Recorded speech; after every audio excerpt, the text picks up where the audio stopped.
All right, ladies and gentlemen, welcome back to the Biohazard Declassified podcast. We're here today with probably one of my favorite guests that I've ever had the honor of pulling from the depths of hell, if you will, Mr. Sebastien, and I'm so sorry if I say the last name wrong. Croutaeu. Exactly. No, you Ah, pronounce it right. all right. So fun fact. I'm actually partially French Canadian myself. So there's uh, so for anyone who doesn't know, Sebastian is a man of many tricks. He is the voice of the Nemesis from Dead by Daylight, and also runs a very cool little company called the Monster Factory. So, Sebastian, do you mind introducing yourself and telling us a little bit about that? Definitely. Thanks for having me, Nick. First, well, beside being the voice of the Nemesis, I've been a death metal vocalist for 31 years now. I've Wow. started in 19. Actually, it's closer to 32. I started in 1990 as a death metal vocalist, and after that, probably around 97, I started to study throat singing. So Tibetan throat singing, Tuvan throat singing, Inuit throat singing, diphonic throat singing. And then I got to start actually doing voice acting in video game in 2005. So it's been almost 17 years that I've been doing voices for video game. And the company, the Monster Factory, was kind of created over time because when I started to do voice acting and monster voices, um, of course, I was the only one here in Quebec to do that, and that was one of my friend actually was working for Ubisoft Montreal that introduced me to one of the audio director there.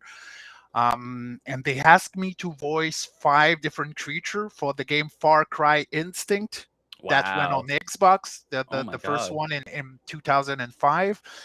And right after that, I think it, probably because a lot of people in different companies talked about voices and sound. So I started to get called from other video game company. Of course, with Ubisoft, I continue to do some voice acting for them. Assassin's Creed 2, when you're poisoning somebody with your poison blade, the voice of the person being poisoned, like the choking sound, that was me and one of my friend, which also a death metal vocalist, Marie-Hélène Landry from the band Obsolete Mankind. Wow. And then we got to do Prince of Persia, the first, the reboot, and then the one after. And then from there, I got more and more call. And at some point, I was, video game company, they want a variety in terms of voice tones and all. So I was like, okay, so maybe I can ask a few friends to like, okay, you're looking for, 3, 4 different voices. And of course, I've been in the metal community for a long time now. So I was like, okay, this person might be good for this kind of voice. So over time, even before the company was created, we were like already 15 and 16, a metal vocalist from mostly from Montreal. And I was like, well, maybe it would be a good idea to create a company, because I was already doing the work kind of a talent agent, like people were calling me, and then, okay, how many voice do you need? And then, well, pass audition Mhm. among the metal vocalists in the gang. And then I decided, I was like, well, let's create a company. And usually it's easier to approach a video game company if you're a company than if you're just a A voice single actor. person. Exactly. Interesting. I could have created SebastienCroutaeu.com, but I was like, I think I need something that regroup all those talent together and to give it a name that is like, okay, the Monster Factory. We produce monsters and creature sounds. So that's how the company, but it's fairly new. Technically, the company has only existed since 2018, 19, at Oh the end of wow. 18, 19. So it's fairly a recent that we created this. So, yeah, I've got a. There's a lot to I'm sorry, unpack that's a there. lot of information to take. Sorry, Nick.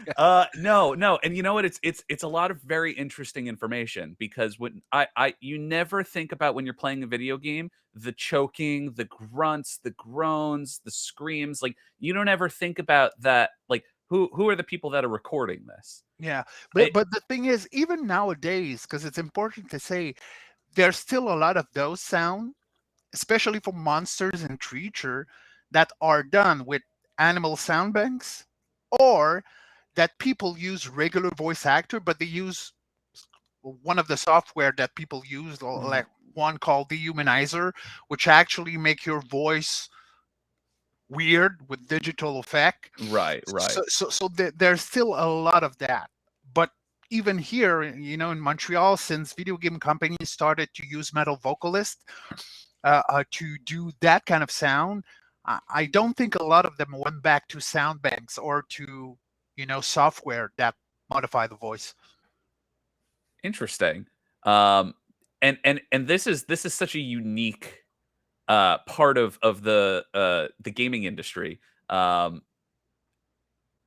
so you recently teamed up with I guess you could say teamed up with Behavior Studios. And obviously we were talking about this earlier. And I've done some podcasts with some of the voice actors that are now officially announced to be part of the Monster Factory, Cheney Crab and Riley McShane, respectively. What how did that come to be? So what was like the process of did you reach out to them? Did they find you? No, they like I said, we're lucky in Montreal. We probably have around 200 video game company, a little bit more in the whole province of Quebec. So it's a huge community, but a small one at the same time. And most of audio directors, sound designer, of course, they talk to one another. And I guess just by a few people spreading the words around that there was this bunch of metal vocalists doing that we ended up getting contacted by Behavior Interactive, and the first one that we got to work on was the Resident Evil DLC. Can we call Yeah, that the or chapter? crossover, Yeah, whatever. chapter. Yeah. Let's call it, because usually it's chapter. So let's say Yeah, the yes, Resident Evil chapter. that's fair. Um, and and and, and yeah, we went from there and we did the voices. And then if you look at the Monster Factory website and social media, we've been announcing more and more character that we did in the game since then. So funny enough, I actually as I found out about you guys, which was just pure coincidence. Cheney and I had actually already been friends on Facebook. Um, and when she had announced that she was the voice of Jill Valentine, I was like, "Huh? Like what is this? Like this girl that I already follow, who I know is the vocalist of a metal band, um, the voice of Jill Valentine." So that's when I started to kind of do my research a little bit. I found out about you. I found out about everyone else that was doing it. Gerard and Danielle Evans, Danielle, exactly. sweet girl. She's another one that I got to reach out to. Um, but And that was kind of amazing because it was their first voice acting gig. Like mhm. usually, and I was lucky, even myself. I started on Far Cry Instinct. Usually, in a voice acting career, you start at the at the At the very very bottom, at the right, very bottom, and you right. start with really small project. And my first gig was Far Cry Instinct, and then Assassin's Creed 2, and then Prince of Persia, and then you know many And others. one of the things that I actually spoke with them about was because this was both their first voice acting Yeah. gigs. What was the impact it had on them knowing that they were playing such iconic characters? In the case of Cheney, it's so night and day because in the case of Cheney, she's not a video game person. No, She exactly. she she didn't know who Jill Valentine was. She didn't realize how big of a deal this was until she researched the character. And like when I can tell you she's the most humble person in the world, She is. it really it's amazing. And then, you know, in the case of Riley, who's like just like me and just like you, big video game nerd, big like anime nerd, just like when he found out he was playing Leon Kennedy, this character that he grew up on, he like lost Oh, blew his mind. I remember when I did, because of course when I was passing the audition for, because Behavior contacted me and I was like, Right. okay, we have these American characters, and it was really important for them to actually have American voice actor. Right. Because mostly when you listen to that, it's mostly screams and what we call grunts or Yeah, or, or onos. I It, it think it could have been my team in Montreal who actually just did the voices, but they were like, okay, no, the characters are American characters. I was like, okay, and this was a good occasion for me because I already started. I was a long way in the project of having the international teams. I was like, okay, maybe I can already put some of them to work. So I passed the audition. Of course, I didn't give any information regarding which character they were auditioning for because I couldn't. Non-disclosure agreement right, right, and right. secrecy in the video game industry, but I can understand why they do that.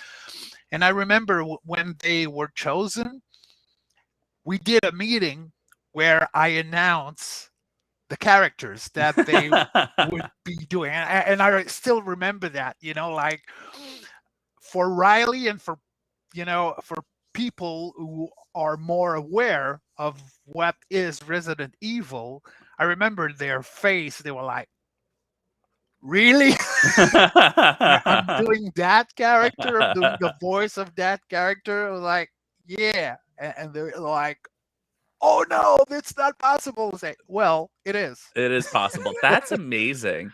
And you know, granted, it's a situation of like you either grew up with the series and you know exactly what it is, or you have no idea. So for you, well, you had the honor of Yeah. voicing The arguably badass. yeah, arguably the most iconic Resident Evil monster of all Definitely. time, Nemesis himself.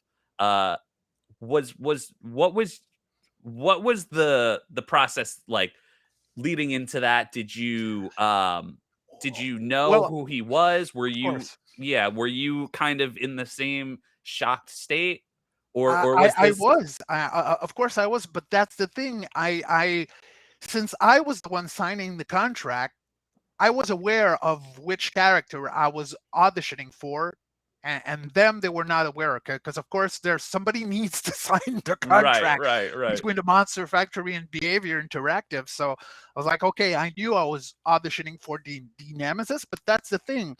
We audition amongst our own troupe in Montreal for the Nemesis, and the video reference that I gave to everybody, even if they were not aware of the character they were auditioning for, was the video reference of the Nemesis saying stars. Stars.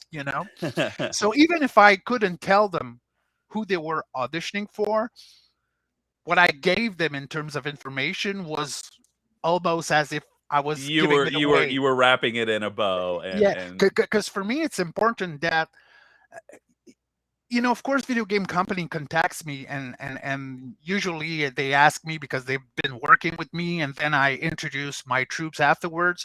But for some contract, I just audition like everybody. I'm on the same level, except, like I said, I have to sign a contract. So most of the time, I know exactly which character I'm auditioning for, but I'm on the same level because the audio references that I give to my team are the same or almost the same than the one I have. But for the Nemesis, of course, I knew, I remember playing Resident Evil 1 at wow, night, yeah, being yeah, so afraid. yeah, oh And it's yeah. funny because when you listen back to, let's say just the zombie sound of Resident Evil, The very classic, like the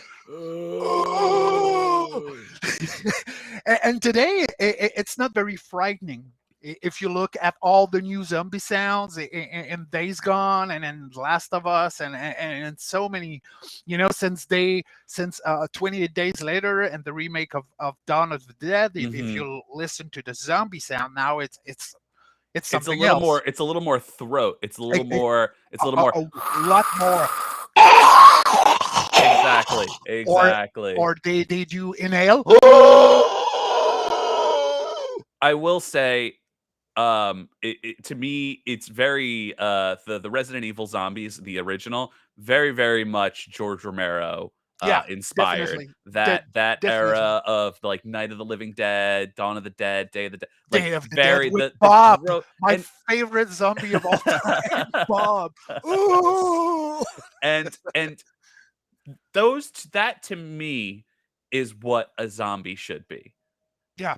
A brain, this mindless, brain dead, like I'm just Well, looking. and that's the thing. That's what's funny with zombie. Technically, they're dead, so they shouldn't have any sound coming from their mouth.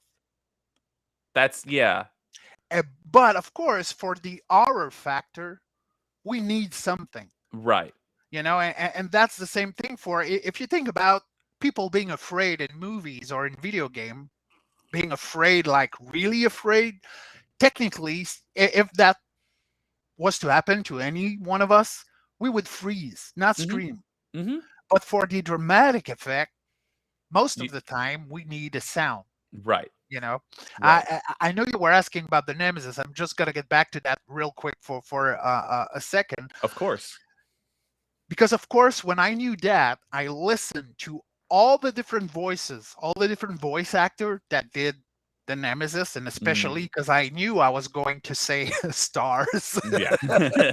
That was the only thing I knew. I was gonna have grunts and attack and One of maybe 3 voice lines in all of Dead by Daylight. exactly. But and I looked at, I was trying to research that as much as possible, of course, on YouTube and on different video, and I was looking at the comments written under some YouTube video about the star voice or the stars thing. And I remember reading that most of the criticism came from the fact that people were hearing stores instead of stars, Yeah. store. And I was like, okay, so when I practiced the role, one of the things that I was really looking for is to get the A, to pronounce stars instead of Yes. stores. But that's the thing. I wasn't aware really of the fact that they were going to, because for me, I was like, you don't need to put a lot of voice effect in that. Right. Because I think that was like my natural voice was already close to the Nemesis, You were but good but enough, right. but I wasn't aware that they were going to put a voice effect in it. And the thing with that voice effect is that it lowers a little bit your voice. And when you use that, the stars became stores. So I was like, Interesting. oh no. So I you was were practicing so much to get to nail that just star a so we can hear it. And then when I listened to it in the game, but I was still glad, it's not, but it was, it became almost and I was like, God damn it. I put so much effort in just having this stars thing. Right, and what's interesting is, like, you were probably proactively trying to avoid that, and then the whole time, Definitely. it was just audio effects that ruined it.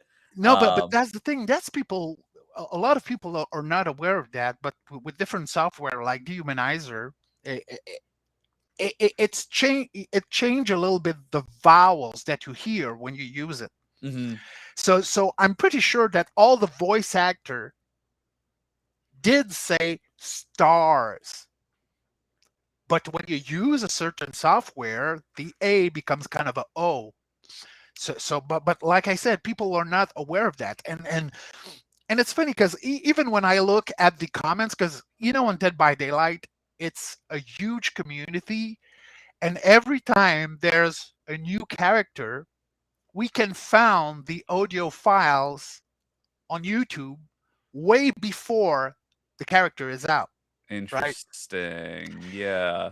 And when I look at, because I look at all of them, the comments, and even for Riley and for Danielle and for Cheney and for Gerard, before their character were out, they already had video. Because people go there on their PC, they just go Hmm. looking for the sound files, they dig it up, and then they do a video on YouTube about it. So and it's what's interesting is there's as someone who casually follows Dead by Daylight in the sense of like what's coming out next. I remember one of the big, I mean, this was big for me. One of the big releases that they did recently was they added James Sunderland from Silent Hill 2 Yeah. as a costume, which I believe you also had a part in getting the James voice. Sunderland was voiced by James Dorton from Blackground Initiate. Yeah, which blew my mind. Like To James, that was and a perfect match. and like the whole like with this whole concept of like just I gotta say growing up and even today, like my two passions were metal, being a metal vocalist myself back in the day, and survival horror, Resident Evil, that whole kind of community. This really just figuring out a way to kind of combine the two. Yeah. It blew my mind. It really blew my mind. And, Um, and when you think about it, there's a lot of scream, weird sound, extreme voice in video game. So for me, it's only natural. When I think about the creation of the Monster Factory, for me, we're the best thing out there. Metal vocalists to mhm, voice those kind of sound, streams. If you ask a regular voice actor, and I'm not saying they're all like that, but most of the time, if you ask them to stream, they will be able to do it for like 15 minutes, and then they're done. Because of course it's their job. They don't want to ruin their voice, but they don't have the proper voice technique. Instead of us, metal vocalists, we can do that for hours. So when it comes down to recording in a studio, sometimes we can go 3-4 hours of doing weird sound. And the day after, we're not like, oh my God, I don't have any voice. So for me, it's only natural that metal vocalist gets to voice characters, monsters, creature, or human in Dead by Daylight. It's not really, monster creature. Maybe for, some of the killers, but mhm, it's mostly human. But when you listen to the hook scream, like when mhm. the character, the survivor, being hooked, you need to be a good screamer Yeah. to do that. Even if you don't use your metal voice per se, like it's not your big death metal voice. It's something closer to your natural tone, but you still need to be good at it, and you still need to do it in a safe way. And metal vocalist knows how to do those kind of sound in a safe way, because they're practicing it every All the day all or the every time. week, all the time. You know. And you could say a lot of it is just, you would say maybe almost power in your chest. Yeah, but, Uh but but that's the thing. I was doing an interview a couple of days ago with Dave Fenoy, which is a well-known voice actor in, mhm, in, in the state, and he was asking me a question like, "Can you like project, having like loud sound without having to resort to having to put out a lot of air?" And it's all about projection. And I did just I did this. I took a sheet of paper and I was like, when I blow on it, it moves. But if I do a huge sound, ah. it's not moving. Why?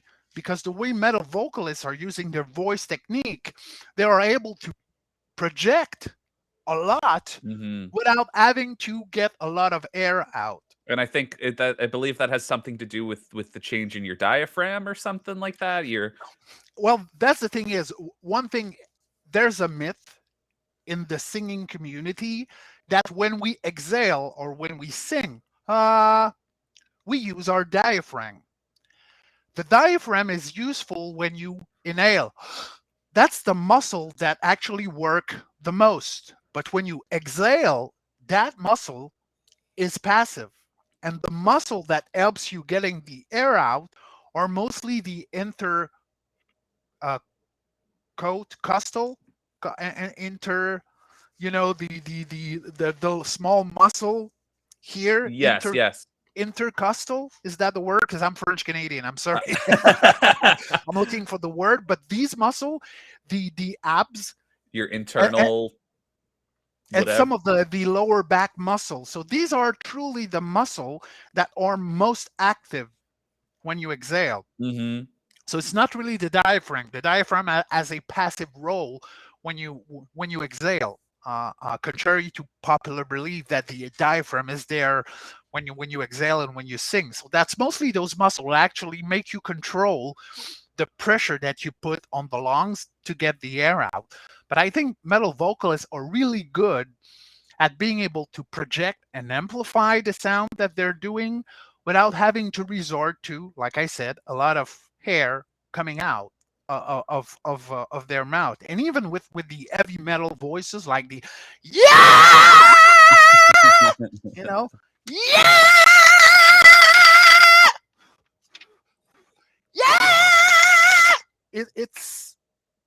It's all about being able to use your resonator and projecting in a way that it's loud, but there's not a lot of pressure. Because I do believe that a lot of voice actor, when they're trying that and they're not used to it, they're screaming, but they're trying to put a lot of air out, you know. Hmm. And I think that's where they get hurt most of the time. As for metal vocalists, well, we have kind of learned instinctively how to do that. Because I remember when I started doing death metal voices, there were no voice teacher for that kind of thing. And I remember because I was listening to Well, cassette. That was before the CD. And there was a store where I lived, and we were looking mostly at cassette fronts, and we were looking at the images, and we were buying the most disgusting one. And I remember, like, when Cannibal Corpse Eaten Back to Life came out, I was like, wow, that was, the front cover was like so amazing. I was like, I'm buying this. And then we were trying to imitate the and and sound that and we did were you, hearing. when you bought that, did you know what you were buying? Because I've heard stories, especially from a lot of friends who are Yeah. like got into a genre of music because they went to, like my era was is it FYE, music FYE?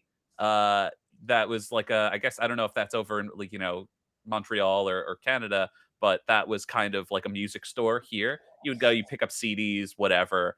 Um and a buddy of mine told me one time he went and he picked up funny enough, he picked up an Under Oath album. This is mid 2000s, maybe 2007, and that was his like introduction to that genre, was because he just went to the store, picked up They're Only Chasing Safety, and said, I don't know what this is, but we're gonna give it a shot, and just like fell in love. So I guess like, was that, did you have a similar experience where?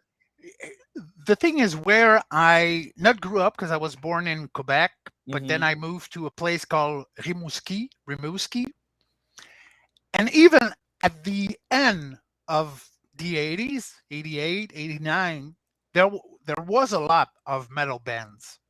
And then after 90, 90, 90, 90, 91, Mhm. there was a lot of Oh metal yeah. band Oh and yeah. death metal band. So even if, we were not aware of all the death metal band, we were kind of, because that was the era of tape trading. I don't know if you lived that, but we were communicating by mail with written letters, and we Right. were exchanging flyers and exchanging demo. That was tape trading. So remember, it took a long, that was, you send a tape to somebody and it took like a month or 2 months, and then they receive it and then they send you their tape. So that took a long time, to discover different things. But for Rimouski, there were so many metalheads. Like there were two kind of people. When you were a teen in Rimouski, there were what I call the sports. They love hockey and baseball, Hmm. and there was the metal. And I wanted to be part of the metalhead. Right, right. But we were already aware that there were extreme form of metal, Hmm. because I remember when I got to Rimouski, I was in sixth grade, and it was like Metallica, Iron Maiden, Yeah. Accept, Judas Priest, Which, like, great bands, but awesome band. But then uh I discovered Slayer. Some of my friends introduced me to Slayer, and then they mm, introduced me to Sepultura, and then they introduced me to Napalm Death, and then Suffocation, and then the Cannibal more Corpse. extreme. And I went from, in the course of probably 2 years, I went from Metallica to Deicide, Suffocation, Napalm Death. Cradle of Filth, Yeah, such and such. uh, most of the first Death, the band Death, Yes, yes. which is a classic. So I was kind of introduced early to that, but we were buying cassette and listening to it, and there were no teacher for that kind of voice. We mostly were trying to learn that by ourselves. As contrary today, if you look at the knowledge that we have, uh, uh, to explain how we can produce those sound, I think it's amazing now, because we can explain more what we do. Like, I'm teaching voice acting, and I'm teaching a lot of voice actor how to scream without hurting their voices, Hmm. and it takes a long time to be able to do that. But at least I'm giving them some pointers. But I think that's the advantage that we have metal vocalists on voice actor, Hmm. is that we are already prepared to do those sounds and those screams, and though it's already something that we do mostly on a daily basis. So I think that that's where we are an asset to movies and to video game companies. Yeah, and I think it's what's really cool is you're kind of the first person to really say, "Hey guys, like you're bringing attention to this, and you're shining a light on a part of this industry that no one ever really seems to think about." You think about guys like even like Bryan Cranston, who super famous for Breaking Bad, Malcolm in the Middle, but most people don't know he did monster voices on the side. And Yeah. like maybe it wasn't in like a metal vocalist capacity, but a lot of these people kind of get these roles and have their start in this um part of the industry. Was this something that like you kind of were looking like were you looking to do more of a voice actor role? No, and that's funny. Like I said, my voice acting career came mostly by accident. Like Mhm. I was kind of, for me, I was a metal vocalist, a throat singer, and that's it. But even when I started, I did not have the vision that I had for the Monster Factor. I was like, okay, this is a cool thing, but how do you approach voice acting when you're a metal vocalist? And even if you're not, even if you're just, a student, you studied in theater and whatever, and you try to get into voice acting, it's hard. It's not easy, especially in video games, where, in Montreal, if you look at, casting a Facebook group, there's a lot of stuff about theaters, movie, but there are basically no audition announced for video games. It's a really closed kind of world. It's really hard to get into, but once you have a foot in the door, it gets easier. But the problem is to have the foot in the door. So in a sense, that was one of the factors that motivates motivated me to create the Monster Factory is I already have a foot in the door for, to a lot of video game company and movie company. And I was like, okay, maybe I can be that foot in the door for all of the people that I'll be working with, Right. because getting to be known by audio director, sound designer, it takes a long time. It really takes, and you have to be like meticulous about it in your approach. And I'm just going to give you an example. I can talk about the game Hmm. because it's not out yet, but it's a huge one. I voiced a few characters in it, and they first approached me a year and a half ago for that. Hmm. I was like, okay, we need we need voices for that. I was like, okay, but then I did not heard from them for like 2 3 months. I was like, okay, I'm just gonna send an email saying that I'm still interested in doing that. And then I send the email and didn't get a reply for a month or two, and then they came back and say, hey, okay, no, yeah, we're still interested, but the game has been delayed, blah blah blah blah blah. But from the first contact before I hit the studio, it took a year and a half. And of course, if you are sending them an email every day or every week, it's kind of really annoying. So, Right. so patient and long term is is rewarded in this thing, but it's not something that it's like, oh, big You bang, you do this, and you wanna show people that you're interested but not desperate, basically. exactly, and you have to be aware of how the video game industry works. Also, it takes 6, 7, sometimes more years to do a video game. Sometimes they announce a game and they have some delays, and then yeah, so it's normal that it can take a few months or even a few years before you are getting contacted to do voices for a project. So you really have to be patient, and instead of just waiting for being patient, also you got to work on your craft, on what you do. I've been doing it for 15 years, Mhm. and every day I practice. Every day I'm trying to do new things with my voice. And even for the Guardian of Galaxy, because that was one of the other thing. uh, The video game. yeah, the video Oh, game, so you did voices for that as well? there was 14 metal vocalists who were hired to do voices Wow. for this video game. Matt McGackie from Cryptopsy, Mhm. Simon from Beyond Creation, Elisa Weidlitz from Arch Enemy, Vicky Mhm. Xerakis from The Agonists, and most of my team in Montreal. I personally did 16 characters in the game. Oh my god. I And worked o- I worked it's on it a for a year and a half, and I even had to invent 5 different alien languages for the different species of aliens in there, and they were so glad with the final result. Like, most of people like, yeah, metal vocalist. Now we can do a lot of things, and not and only blah, but this game got a lot of recognition. I remember people coming it's out of it and Marvel. yeah. Well, so the Square was it Square Enix or Crystal Dynamics just worked on the Avengers game, right? Yep. And that one kind of got mixed reviews. Some people said it was okay, some people didn't really like it. And then they announced Guardians of the Galaxy, and people were like, "This kind of A looks lot of exactly people the were doubting. same." Yeah, a Yeah, lot of people were. I read the and comments and they were like, I it's have gonna be heard I've heard it's like story wise really good.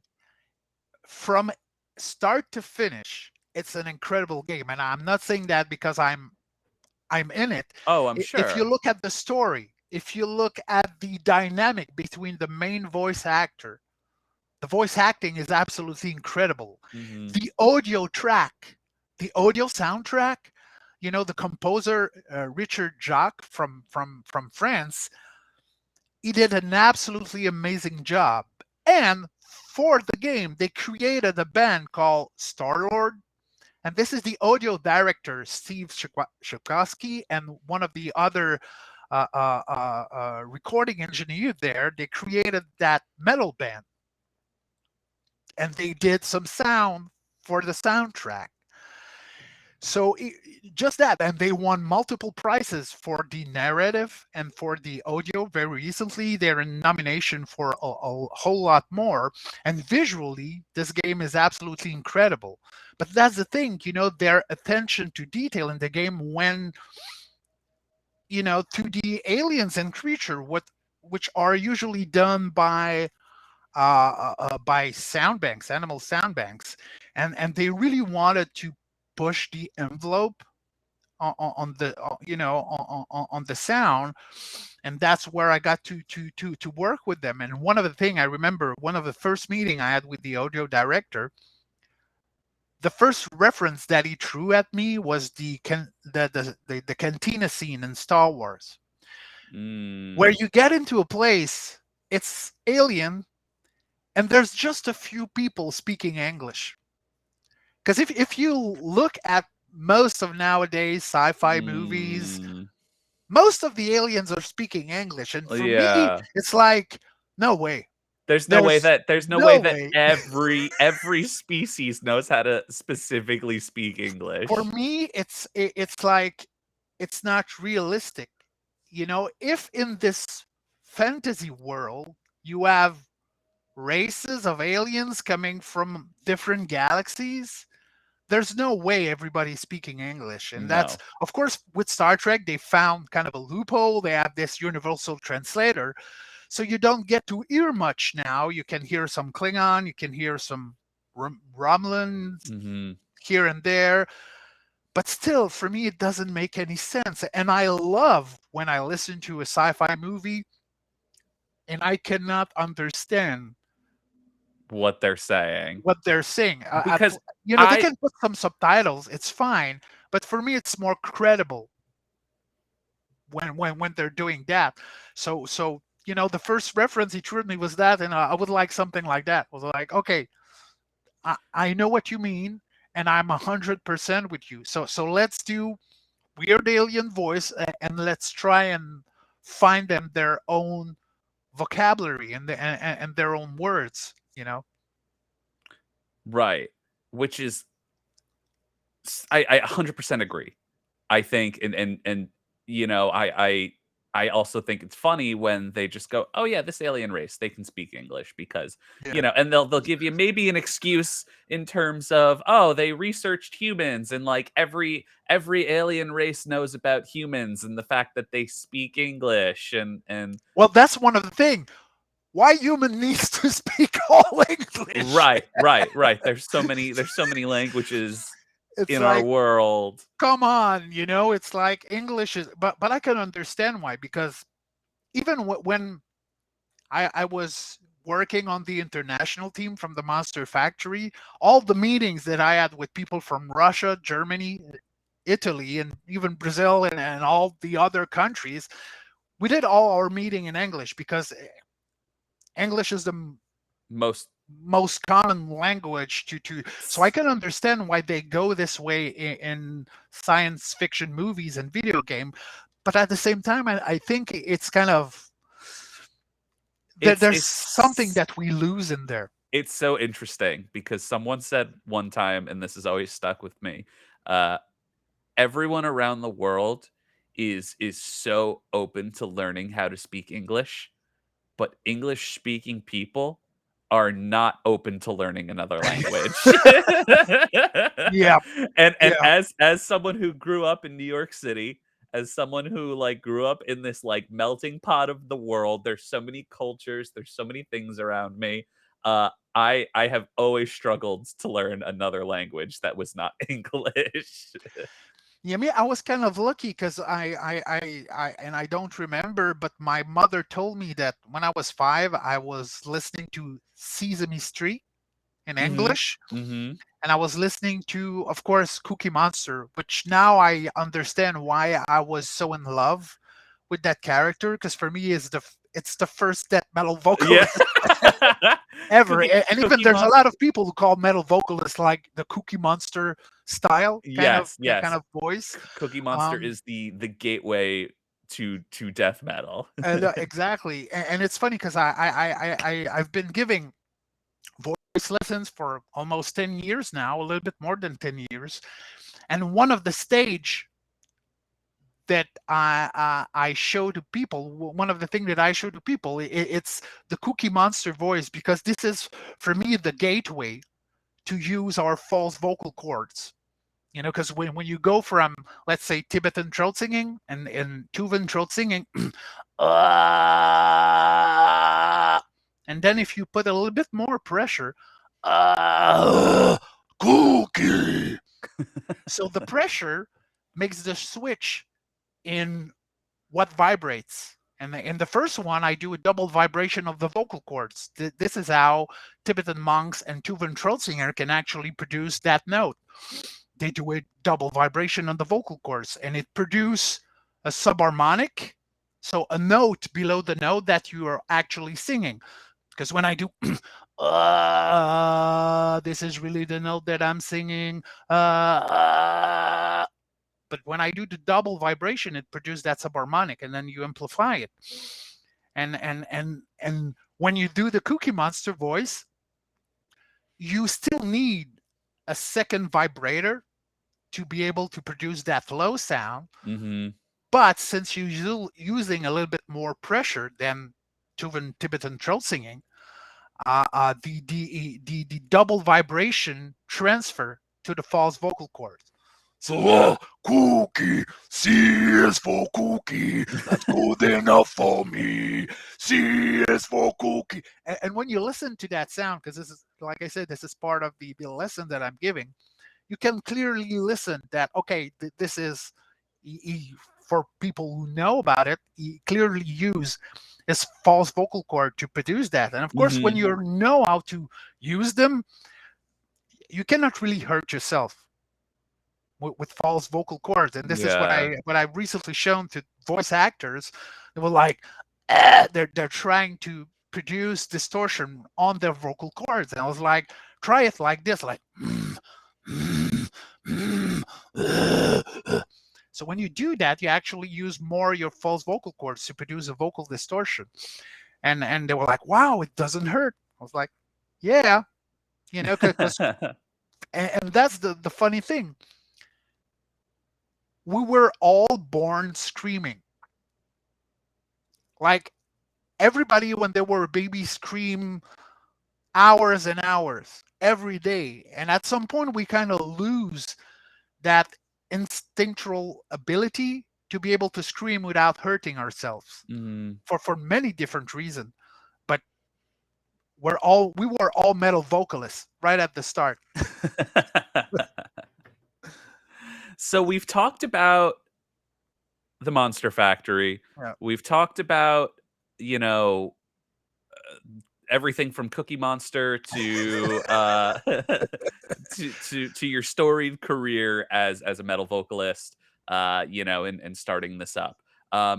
Now, as a voice actor doing these sounds, is there, and I'm just, we you have very clearly some kind of nerd wall behind you.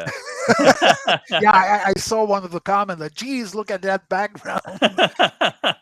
Do Yeah, you but this is have just a tiny part. right, I'm sure. It goes around. Um, do you have is there any like dream role for you? Is there something that if someone approached you and said, "We want you to be a part of this series or be this character," would you kind of have that like Riley McShane, I'm playing Leon Kennedy reaction? Well, I've already played the voice for the Nemesis, Right, which right. is Which a it sounds huge like one. you played my dream role. Uh, I don't know. There's so many. It's hard to just like say one. Probably do, because I know a lot of huge characters in the And Marvel it could universe. be yeah, and it could be multiple characters. It doesn't have to be like, is there maybe a couple different people that you were like, oh, this would be really great, this would be really cool, I would be so excited and passionate about this one. Well, I would love to actually voice a possession scene in whatever Like an like an Exorcist movie or something. Insidious, The Exorcist, Conjuring, whatever, that for me would be just amazing. Cherry on the top. Yeah. And then of course there's a couple of Marvel character that probably could use a Monster, like that like a metal that like vocalist instead of you resorting know. to digital effect. Yeah. So, maybe the Hulk. Maybe, I don't know. Maybe, yeah, yeah. So, Hey, so, so, I mean, look, you worked on Guardians of the Galaxy. I don't think the Hulk would be too far fetched. no. I think I mean, look, you've got some great characters and some great titles under your belt. Oh, and I was looking. Even I played. I did some characters in Shadow of the Tomb Raider, and that's a funny one. Also, I did a character that is a woman, but it's kind of Oh, she's like 1,000 years old, and she's kind of the leader of a tribe called the Yaxil. okay. So my team voiced the tribe, but they wanted, a particular voice for the character, and that was amazing. Just to be in a Tomb Raider game, I was like, wow, Right, you know. right. Again, like you think of all of the games that you know we potentially grew up on. I mean, for me, those are games that are near and dear to my heart. So Oh, that was being that able was to a be being able to be in a position like that would would that's something like me, for me that would be my like, okay, I've peaked. This yeah, yeah, is no. my Okay, after that, it's just going downhill, right? right, right, right. We're moving on to like Barney and Friends. Yeah, we're gonna do no, but that's the thing. Even smaller characters, I love to do, whatever it's a huge one or a smaller one. Of course, there's a lot more attention when you do the Nemesis or another one like this, but I just enjoy doing weird sound with my voice and just do them in video game or in movies. So for me, there's no small project. Every time I have to voice a character, I just give all I have. Even if it's not the Nemesis, even if it's not other huge character, for me it's basically just fun, because I got to. And that's one of the things when you look at my career in terms of just voice. I was a choir boy when I was 7, so I already sang hallelujah. I was yeah, already yeah. a singer, and my main focus when I was listening to cartoons were the baddies. I love Commander Cobra because he was speaking like this. Oh, and I love Starscream, and I love Skeletor. All the The bad very guy. the now what I call like the Mark Hamill collective, Yeah, because but he but but just does those, like the Joker, all of these iconic characters that have the little bit of rasp in their yeah, but when voice. you listen to it, like the voice actor was doing Starscream and Cobra Commander. Hey, I will not obey. They were already using vocal distortion to a full extent.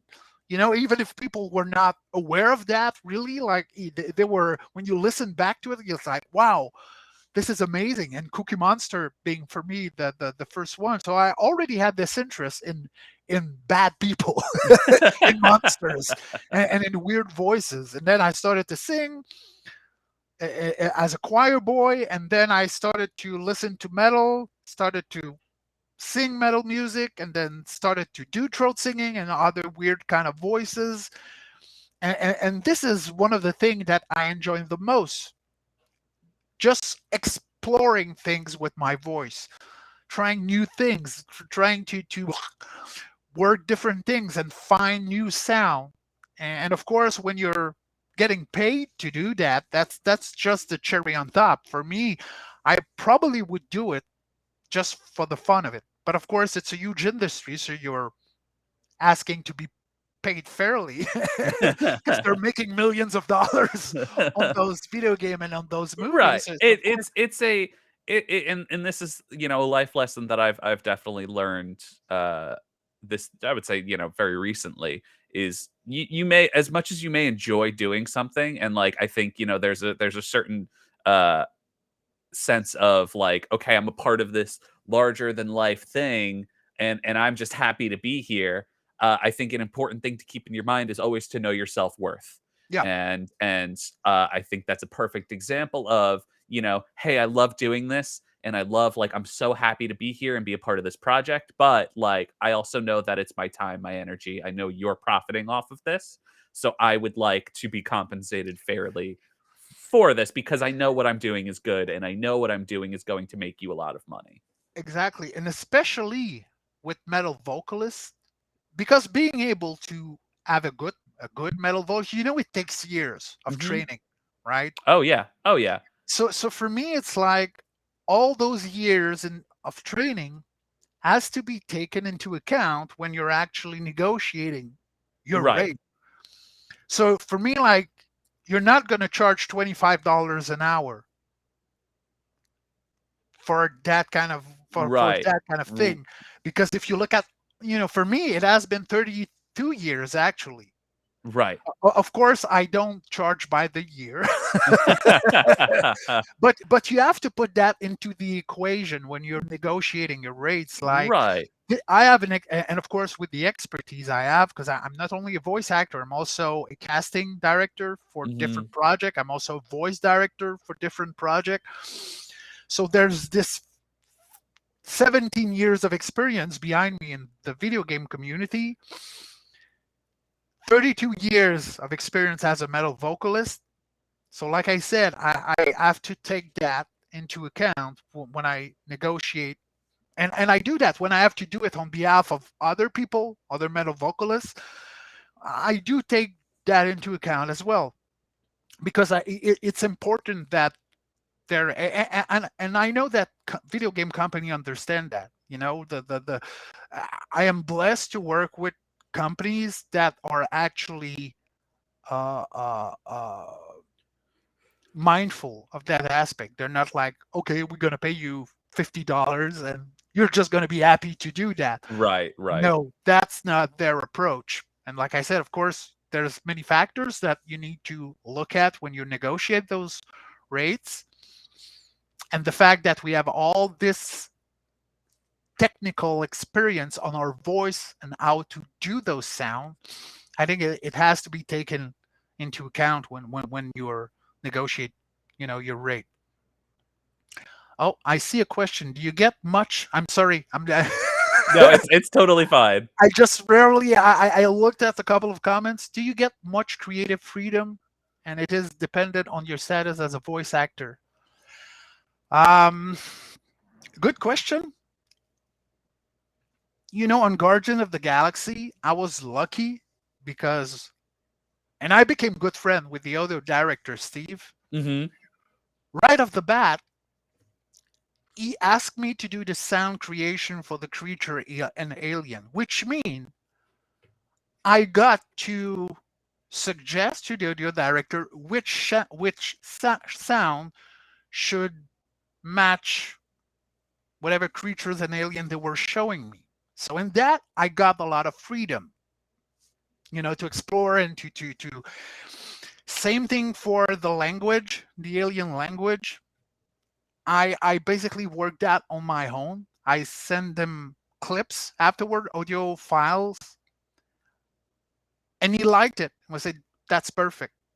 You know, work on that, and as long as you keep in those parameters, it's Mhm. perfect." For, let's say for other project, most of the time we do grunts, what I call environmental sound, grunts, Mhm. onos, and stuff. Of course, we don't get a lot of creative freedom in there, in the sense that the character needs to attack, needs to feel pain, Mhm. needs to die, needs to Mhm. do some effort, needs to be idle, need whatever. So of course, you have to do a sound that is realistic for what is needed. Right. But in those parameters, you can get creative because most of the time we need to do 10 to 15 different variation of a sound. So you can play with different vowels and consonants, and in there you can get creative. Same thing for, sometimes we have to do spells and we don't have any script for that. Hmm. So we have to invent spells. And of course, it can be localized. So there's, it cannot sound Japanese or whatever languages, or, Hmm. it has to come from somewhere else. And usually I really dig into what we call the black speech in Lord of the Ring. Hmm. This is one of my go-to sound references when I want to do spells. So we can get creative there as well. Uh, so I think we get to, and it's funny, the monsters and creature sound. Since most of the time we don't have any script, I think in a way we have more creative freedom than when you work with a script, and that is you have to play character is sad. You have, it's kind of, there's less room, I think, to explore than when you don't have any words, because you don't have any words to convey emotion. Because when you have a script, you have words to convey emotion. When you do environmental sound, you don't have any words. But I think it gives you a little bit more freedom. Yeah, I think it's absolutely. Your kind of this is your creative outlet. Your there's no this is what I want you to say. This is how I want you to feel. You're kind of in complete control in this scenario. Like I said, we still need to do, like, when the character needs to suffer, we still need to produce sounds that are painful sound, you know. Right. So we're limited to the types of sound that we have to do, but in those limitation, we can get really creative because we don't have any words. We have sounds to convey emotion. So Hmm. we can play with them a lot. And like I said, for especially for creatures and monsters, when you don't have a lot of script, you need to do a lot of variation. Like, if I were to ask you, give me 20 variation of a pain sound, it's hard It to do is. It those is. and to It is. not repeat yourself. Right. And that's one of the things. Riley, Cheney, like all the people that work, especially on Dead by Daylight, and all the people that metal vocalists that did voice acting or started doing voice acting, mostly all of them told me, like, this is the hardest thing I have ever done. Even if they have all this experience with their Oh voices, yeah. because it's a physical process in the sense that, for me, the body is the gateway to the sound that you have to produce. So if you Right. don't use your body, because you already have sounds kind of recorded a lot of different places in your body, and when you Hmm. move a certain way, there's a certain sound that comes with it. So for me, I'm really physical, and that's what I teach. You have to be physical. Of course, there's the microphone, you have to stay there, but in there you can play with your face, facial expression, your body. So it's really physical, but at the same time, there's this kind of mental process, especially when you have to do a lot of variation. Hmm. Then you have to think, okay, this is the sound that I need to produce. Okay, I've done this sound. Now I need to do a variation. And the more you keep doing variation, the more you have to remember the variation that you just made in order not to repeat yourself. Mm. So physically and mentally, this is hard. Yeah, and I'm sure especially with them, there was a lot of like, especially as they got further and further into recording these sounds, they probably went, all right, we have to go back and listen to a lot of what we did already so that we don't re-record the same thing or redo the same thing. Well, that's one of the things that I do, because I have been doing environmental sound for, I work with a couple of script, but most of the time it's just barks and grunts. Mhm. And I've kind of become a specialist in how to produce a realistic pain sound or a dead sound or effort sound. So, and that was the thing with all of them, with Cheney, with Riley, and with all the other voice actor, Mary Zimmer, that voice Sybil Bennett recently, Yes. and James, and all the other one. I spend time training them. So we have this list of sound that we need to produce and do, and I always do a training session over Zoom, over and we Mhm. just go through the list of sound that we have to do, and I explain to them how to do those sound realistically, and what, because we've been doing many now characters on Dead by Daylight, so I know what the client is expecting. Mhm. I know how the scream hurt, scream hooked, or whatever the dying sound needs to sound like. So I just go through this list of sound. I explain to them how to do them. And sometimes we need another session where I listen to what they've been working on just to be sure, because it's their first time voice acting.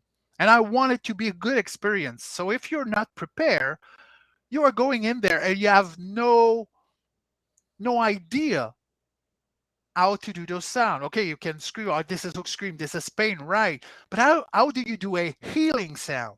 When you're putting The bandages, whimpering and the and how do you repair a generator? right. What's the sound for that? What's the sound for The like, yeah, the, yeah, the like frustration, getting the knocked out? What is when you've never done that before, it's hard. And that's one of the thing. Every time I have a contract and I work with a metal vocalist, and it's his first gig in voice acting, I always prepare them. And I tell them, this is what's going to happen. This is what you're going to have to work with. This is, you're going to have some video animation. This is what you have to look for in the video animation to as a cue on how to play with the sound. This is how you do variation. If you have to do a falling, because let's say in Dead by Daylight, people sometimes are falling. So how do you do that kind of sound? Because a lot of mhm. people would say, ah, but you're not falling from that eye Right, right. in Dead by Daylight. So how do you do a credible falling sound? So it's a lot of work, and that's what people are often not aware of. I was talking about that a little bit earlier when I read at the comment of people commenting below YouTube video from sound file of Dead by Daylight. Like I was explaining, people are taking sound and they're just putting out there, and people are like, "Oh, this sounds so easy." Like sometime and of course I never comment back because I don't have the time Right, to right. argue No. with people. But it's like so many people thinks it's easy. Oh, I could do that. Let me tell you, as someone who, amateurly did metal vocals, for a long time, it is not easy, No, uh, making any kind of noise, like, consistently yeah, is very hard. and that's the thing. Also, a lot of people think that being a good metal vocalist automatically makes you a good voice actor. It doesn't. Like any craft, you need to practice to get good at it. Of course, you have a good base. You have a your vocal techniques. You have different things, but even then, it takes a lot of work because let's say I ask a metal vocalist like, "Do me a creature sound," and it will go like, okay. But for me, this is not a good creature sound because the creature needs to be alive, needs to be living. So it's like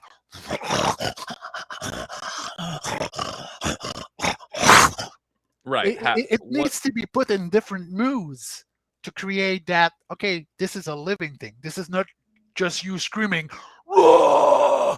you know. right. So it doesn't mean that you're a good metal vocalist that you can be a good voice actor. It Mhm. takes training. It takes time. It takes what I call exploration. behind me, this Yes. is research. This is research.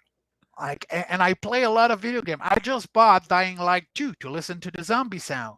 I just bought a Forbidden West to listen to the creature sound. I'm playing a lot of video game with creatures and horror things in it just to listen to the sound that So they're using. so interesting that you said that. Is there any video game series specifically that really kind of uh that you think has done such a good job at this and maybe has inspired you or given you some kind of like, oh, maybe I should try something like that. Maybe I should do, you know, The I'm a huge sucker for zombie. I'm a huge fan mhm. of the zombie genre. Oh yeah. I Oh have yeah. ever been. I have movies in black and white when the zombie was related to voodoo Oh yeah. Oh yeah. before the whole George Romero thing. The There was, viruses, yeah, the and it's funny because in those movies, most of the time, the zombie were not doing any sound. They were mostly like moving like this with in a the eyes, trance. Yeah. but no with no sound. This mostly came with Night of the Living Dead with George Romero, Mhm. and everything related to zombie. I have tons of cheesy movie, zoom. What there's ones zombies, which is zombies but animals in a zoo. I don't know if you've seen it. Uh, mm, I, that I that might be one I have to put on my list. Uh, I have so many, and for me, it's hard since 28 Days Later and Dawn of the Dead. It's hard to bring the something the the new. re the remake of Dawn of the Dead. Yeah, the remake, Yeah. exactly. It's hard to bring something new in terms of sound for the zombies. Even if The Walking Dead and all those, they use they use a Mhm. throaty sound. Even if it's not a, like a rage sound, like really fast or so it's really hard to incorporate new sound in a genre, especially when there's so much history, Mhm. sound wise. Right. And what I love about what they did for Days Gone, and of course The Last of Us, is that when you listen to the some of the sound that they use in Horde Mhm. in Days Gone, they've started to use what I call inhale.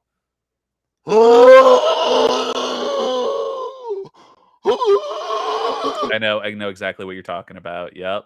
Exactly. And this was not a typical zombie. Yeah, maybe here and there, but that wasn't something typical. Mhm. We couldn't say, okay, this is zombie kind of sound. No, this was kind of all over the place. But now with Days Gone, they really put that in there, and it was done in such a way that was like, this is absolutely badass. It's good. I love it. And I As think like Yep, you said earlier, a lot of it is that sound that like, you know, needs to uh give some kind of emotion. You need to yeah. feel some kind of horror or moment of oh no. And it's funny that you mentioned The Last of Us because I remember the first time I played The that. clicker, The clicker, the exactly. clicker. It's absolutely no. Nothing terrified me more or made me like just go, "Oh no," as much It's as you hear that clicker noise for the first time. Yeah. Yep. And this is two actually. There's two voice actors who did the voice for the clickers, and this was something totally new in terms of sound for infected slash zombie slash virus slash parasite, whatever. Mhm. That was something totally new, and I remember the first. Because when you hear that sound the first time, it's not straight up in your face. It's in the game. It's something that it's a little bit there. You're Mhm. there, but you hear that sound in the background noise, and it's like, what is that? And the closer you get to it, the creepier it gets. Right, right. And when you're, because of course you have the option of just bypassing it or stealth killing it. like, and most of the time I just want to kill them to hear the sound. Yeah, right. But also, like, it gives you that sense of security. Yeah, Is you want to feel that, like, okay, if I kill this thing, I can now go back to exploring. I can go back to walking yeah. around, and like, there's no more tense. Oh And no, there's no feeling. more crazy sound, and that's one of the things. The clicker sound, the click, Mm-hmm. that was something that was not there before for the zombies slash infected genre. This is not a sound that was really. I think this is a sound that was mostly associated with the Grudge.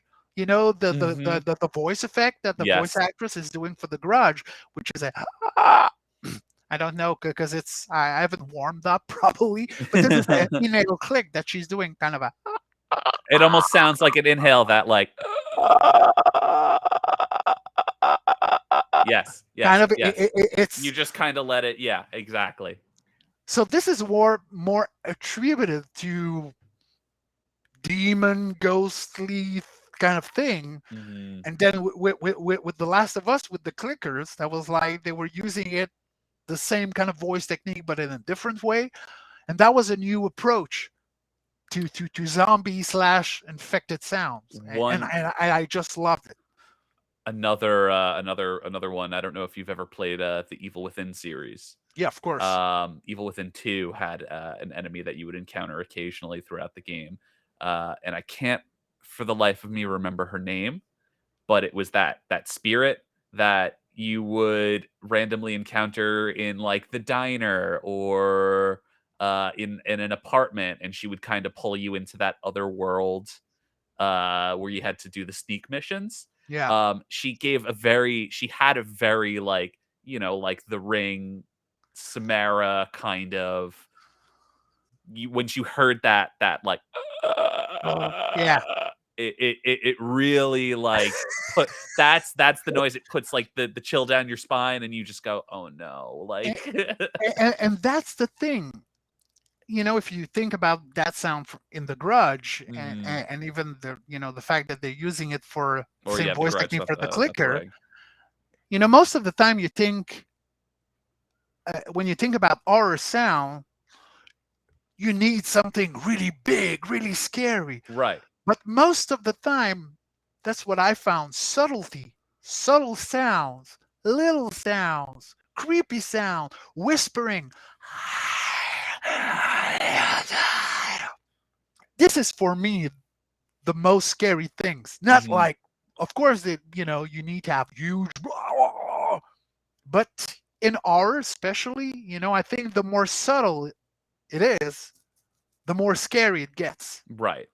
What you're using in terms of, the Grudge, just that tiny voice effect. It's not something really big, but when you hear it, like, oh fuck, and Part then of you me get to see the face and the Japanese, the Japanese actress was just awesome, in there. But yeah, for me, it's scarier when you use subtle things. and part of me thinks uh when you think of that, like, instinctively we think of big and scary, needs a loud booming voice, a metal scream, kind of like guttural, you know, that may be I always think maybe that's something that we were frightened of as children, Yeah. and mentally we never kind of disassociated that, because something like that wouldn't scare me today. No. But But that softer, like, whisper, if a ghost whispered in my ear, yeah, very softly, "I'm gonna murder you." I'm terrified, it horrified. yeah, definitely, because we associate, and it's also because, and I was speaking about that at the beginning. Uh, if someone is really afraid, you would freeze. You would not scream like the scream queen from the 80s. If you listen to the scream queens in the 80s, Jimmy Lee Curtis and all those actresses, Mhm. realistically they would probably just freeze there. Oh, yeah. So Oh, yeah. oh damn, I'm just gonna close. It's my phone. Sorry, It's 2 seconds. okay. It's okay.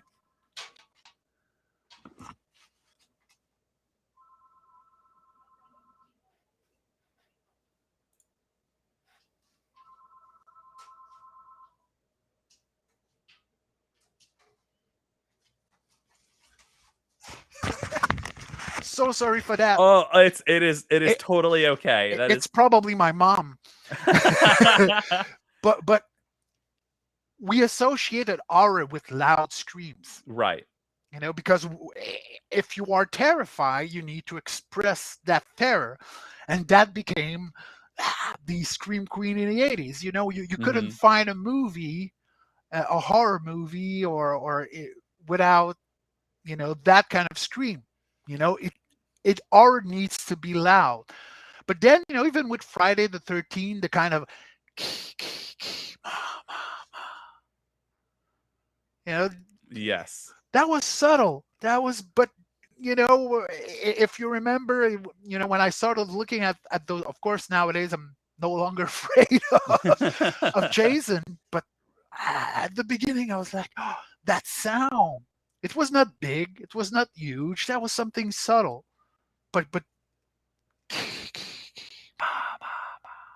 subtle. Horrifying. Horrifying. Exactly. But then I think that, like I said, sometimes subtle sounds are way better to put you in that state of being afraid or horror than you scream or whatever. So we talked about so much today. Yeah. Um, one thing I want to ask you is we touched on it briefly. You said you grew up, 7 years old, you were in a choir.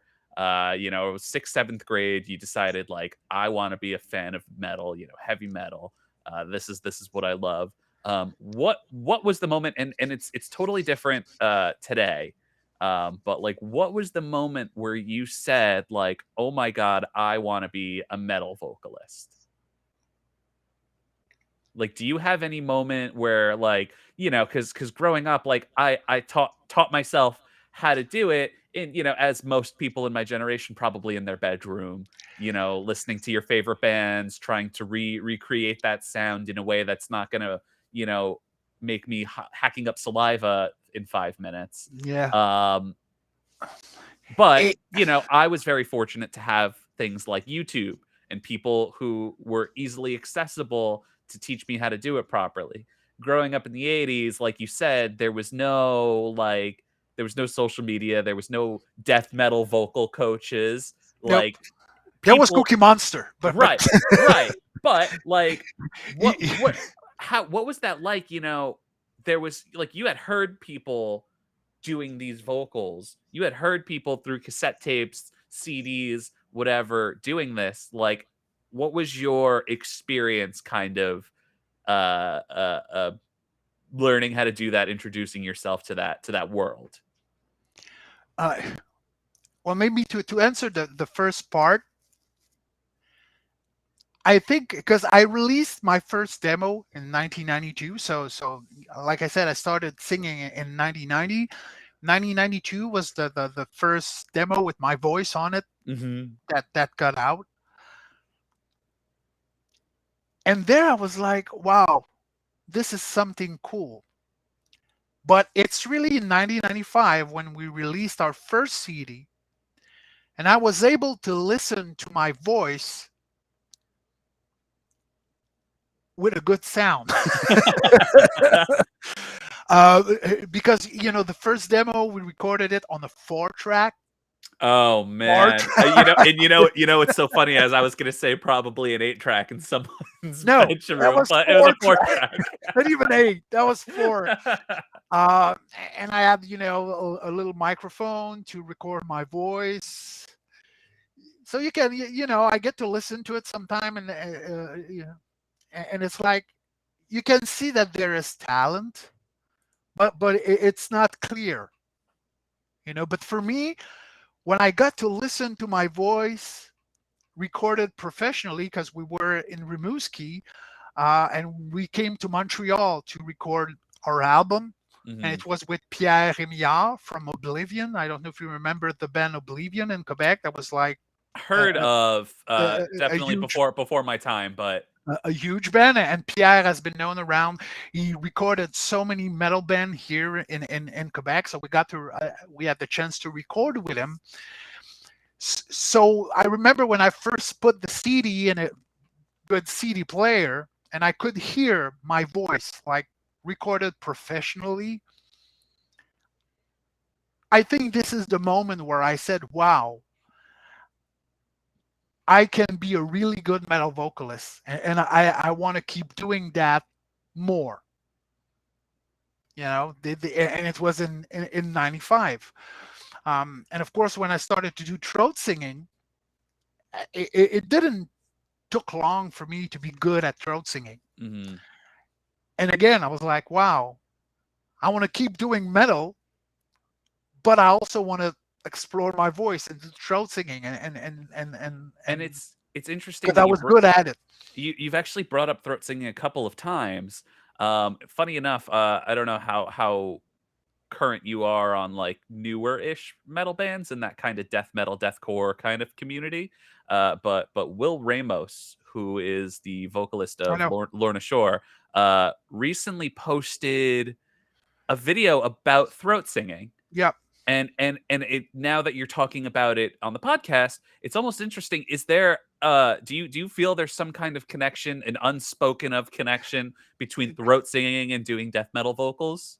There's a technical connection. We share voice technique similarities.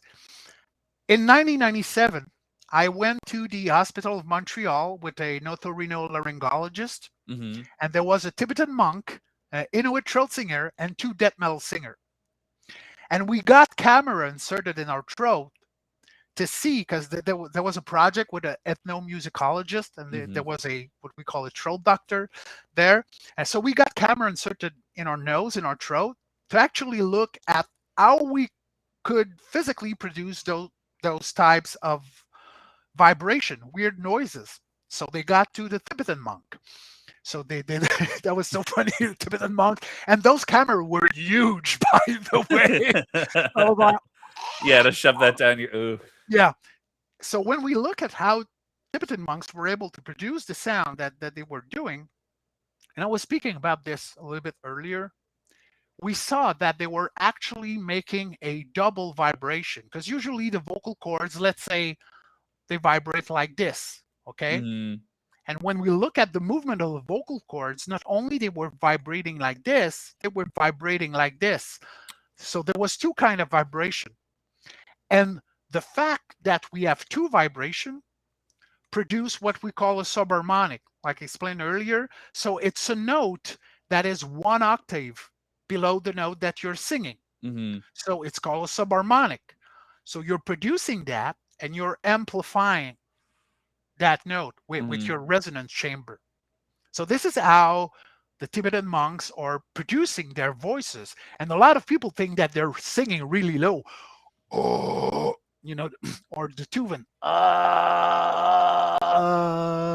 This is the note that I'm singing. But the double vibration produce another kind of sound. And like I said, it's usually a subharmonic. So a note below the note that you're singing. And they got to look at the Inuit throat singer. The Inuit throat singer were in one voice technique was usually the same thing as the Tibetan monks. If you hold that note, it's Tuvan throat singing. So it's double vibration of the vocal cords. Mhm. And then they were looking at another voice technique in the Inuit throat singing technique, and she was doing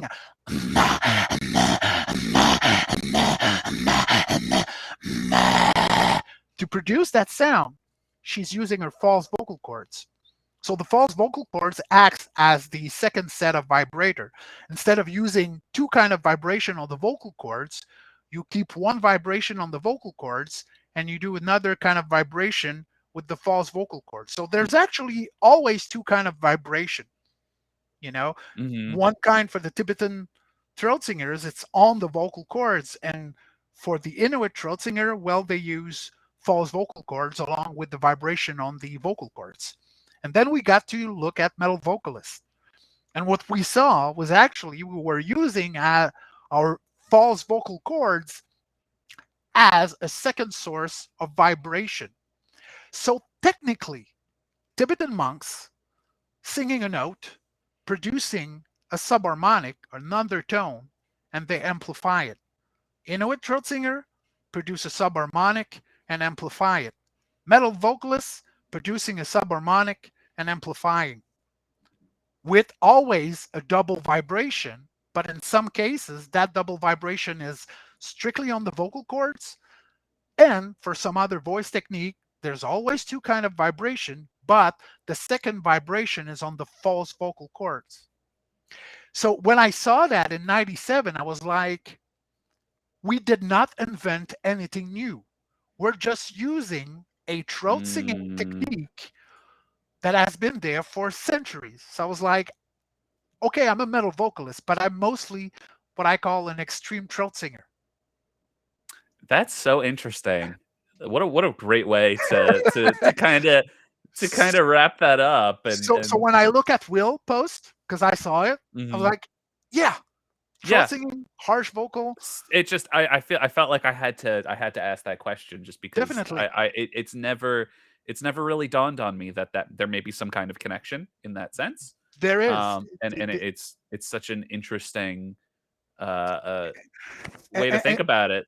and even the voice lesson that I give, harsh vocal lessons, most of the exercise that I give to people that want to get better at metal voices, Mhm. those exercises come from the throat singing exercise I got to practice.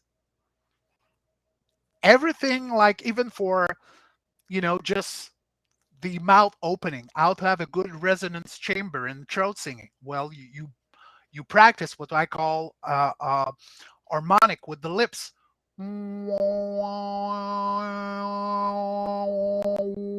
just to get that little harmonic kind of feel to the sound that you're producing with your resonance chamber.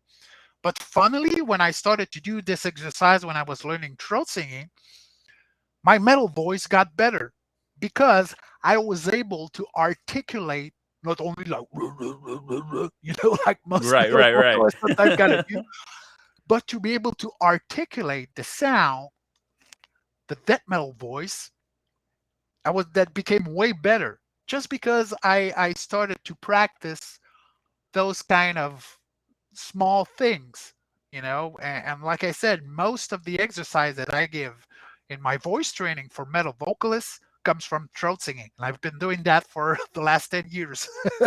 So Wow. it's kind of funny because it's a almost well-known fact now, because I had so many students here in Montreal and in Quebec, so people here know about the relation between throat singing and metal voices. And it's only very recently that, The rest of the world yeah, is kind of and I'm not saying that just to like, oh, good boy, oh, yeah, right, right, but right. it, but I but was the first. but yeah, and when you look at it, there's so many metal vocalists who are amazing throat singer. James Dorden being one of them. Vicky Right. Psarakis is also amazing at throat singing. Most of my team here in Montreal are absolutely badass throat singers. Why so many vocalists are good at throat singing if there's not a direct relation Yes. between the two? Yes. So do you recommend that anyone who's maybe an aspiring vocalist or aspiring, uh, you know, voice actor to maybe look into throat singing? Definitely, It would only kind of better. definitely, because when we talk about vocal distortion, because let's say throat singing, harsh vocal, extreme voices, let's break it down to what I call vocal distortion. You have to make sure that your body or your voice is getting used to produce vocal distortion in what I call a safe way to produce them. Mhm. And one of the things that I show in my voice training is that how can we produce vocal distortion but really softly. Like when you wake up in the morning and you do like, Yeah. so by doing that very softly, you're making sure that your body, your voice is getting used to produce vocal distortion, but with not a lot of effort. So you can't really hurt yourself Right. doing that. So once you get used to that, now you can try and put on a little bit more pressure and Mm-hmm. go from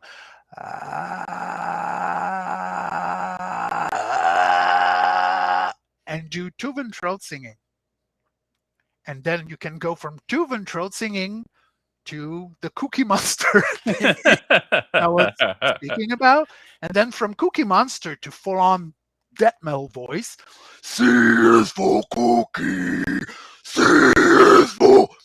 I just put a little bit more air, but in the Cookie Monster voice, there's the death metal voice is there. Right. So you have to learn to master each stage. And for me, the way to do it is not by starting to do, especially if you're not a metal vocalist. For me, it's safer to start with the smaller vocal distortion and the softer ones. And then after you go from there and you work your way up. And that when you have to scream, if you warm up properly, then you should have less problem as a voice actor if you do that. So for me, any metal vocalist should learn throat singing, and any voice actor should also learn throat singing. Yeah, I think now that you've kind of put it into that perspective. So we're gonna start wrapping it up here. I'm gonna ask you one final question. I don't want No to problem. hold you too much longer. Oh man, it's fun. I'm like I love doing and talking with you. That's amazing because of course your background and the show and your knowledge is about video games and metal. It's just This was literally for me like a perfect podcast. yeah, Um, definitely. so do you have is there any maybe like um I guess you could say words of wisdom or any kind of like hey, here's what you should do for anyone maybe trying to break out into whether it be the Voice acting. metal, the voice acting. Because I have a lot of friends who are kind of aspiring voice actors or people who like think about it in the sense of that sounds like something that I would like to do because I really like using my voice. Is there something that maybe like anything you can kind of offer as a what's a good way to approach it? Like I said a bit, this is a closed world. Like it's hard to find audition for video game for for voice acting in video game. So this is like a closed world. And the best way for me to get in touch with people in the industry, look at voice actor that gives voice acting lesson and go have lessons with them. I know you have to pay, but you get to learn so much with those people Hmm. first. And if you're doing a good job, those people know a lot of people in the industry. So they might like remember you and at some point say, "Hey, I've got this student. He's really good. We might want to give him a try." And that's one of the things that sometimes people forget about. Okay, they go online, they find some online voice acting lessons or stuff, but go to the people that teach voice acting Because it and may and also be a and learn gateway with them and yeah. because you're going to learn and you will connect with a human being that has knowledges of this industry. And yeah, so go out there and go look for those people that gives voice acting, that are really well-known voice actor that gives voice acting lessons, because this is what I do. It's one of the thing I do, but even if I do monsters, if Mhm. even if I do creature, even if I use my death metal voice, I still go and I have voice acting lessons with voice actors and voice actresses. Yeah, all right. That's that's that's really good. That is really good. Putting it into kind of perspective like that, I think that's great advice, and I think that's the word I was looking for before was advice. Anyway. Yeah, get out there. Get out Uh, there. so I think we're gonna go ahead and we'll end it for today. Sebastian, I want to thank you so much for taking the time out to do this with me. Thank you for the invitation, Nick. I've seen your show before when Riley and Cheney was on. I was like, wow, this is incredible because I wasn't aware of that you guys existed. I was like, So wow, this is amazing.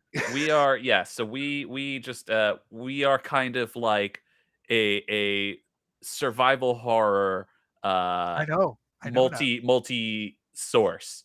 Um and we recently just went under some rebranding, so we're or debranding almost, because we're using a lot of old assets Yeah, that we all just kind of felt comfortable with. But it but was a yeah, great. I personally I learned so much today, and I'm very thank you. excited to hear what everyone else has to say. But just for the sake of time, I Yeah, want of to say course. again, obviously, thank you so much. My Um, pleasure. And and I could have one last word of wisdom. absolutely. Stars!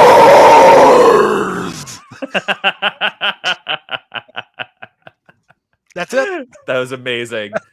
Ladies and gentlemen, this has been Sebastien Croutaeu. He is the man of many voices, but more specifically, the voice of Nemesis. Uh, Thank you so much, everyone who watched today, Thanks, everybody. and thank you for all who will be listening after the fact.